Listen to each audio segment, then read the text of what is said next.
दोस्तों, हमने फिल्मों में तो देखा है कि किस तरह से कोर्ट में कैदी को पेश किया जाता है, किस तरह से अदालत में दोनों पक्षों में बहस होता है, कैसे सजा सुनाई जाती है। और इसके साथ ही ये भी देखा होगा कि जज किसी आरोपी को फांसी की सजा देने के बाद पेन की निब को तोड़ देते हैं। इसे देखने के बाद हम में से लगभग सभी के दिमाग में ये बात तो एक बार जरूर आई होगी कि आखिरकार मौत की सजा देने के बाद पेन की निब को क्यों तोड़ दिया जाता है, इसके पीछे की क्या वजह हो सकती है। तो हम आज आपके इस सवाल का जवाब देने जा रहे हैं। दरअसल बात यदि भारतीय संविधान के बारे में करें तो इसमें फांसी की सजा को कम दिया जाता है। किसी भी मामले में सुनवाई के बाद जज फांसी की सजा सुनाने के बाद पेन की निब को तोड़ देते हैं, तो इसके पीछे संवैधानिक कारण है। संविधान के अनुसार यदि कोई जज अपना फैसला एक बार सुना देता है तो चाहकर भी अपने फैसले को उसे बदलने का अधिकार नहीं है। और इसी के साथ ये भी माना जाता है कि जिस कलम से किसी की मौत लिखी गई हो, किसी इंसान की जिंदगी खत्म हुई हो, तो उसे तोड़ देना ही बेहतर है। मतलब कि सीधे सीधे कहे तो यार, कहानी खत्म तो लिखने वाला पेन भी खत्म।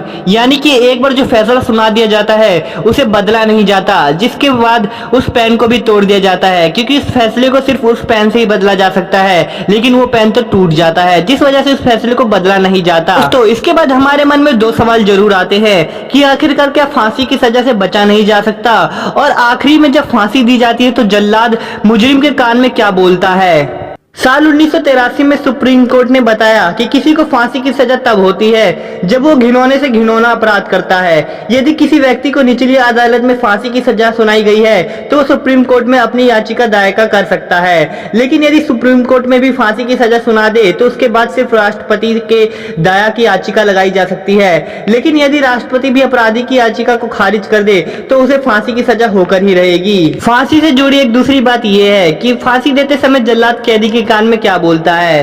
तो हम आपको बता दें कि फांसी देते समय जल्लाद कैदी के कान में कहता है कि मुझे माफ कर दीजिए, ये मेरा काम है। इसके साथ ही फांसी हमेशा अंधेरे में ही दी जाती है। इसके पीछे का कारण ये है कि सूर्योदय के बाद जेल के नित्य कर्म शुरू हो जाते हैं। यानी कि यार सूरज उगने के बाद लोग अपने कामों में लग जाते हैं। अगर उन्हें सूरज उगने के बाद फांसी दी जाएगी तो लोगों पे गंदा प्रभाव भी पड़ता है। उनके मन में एक डर बैठ जाता है कि शायद उन्हें भी फांसी दे दी जाएगी, जिस वजह से सूर्योदय से पहले ही आरोपी को फांसी दे दी जाती है।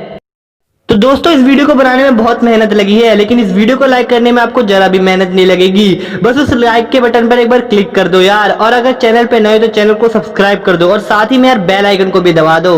बढ़िया।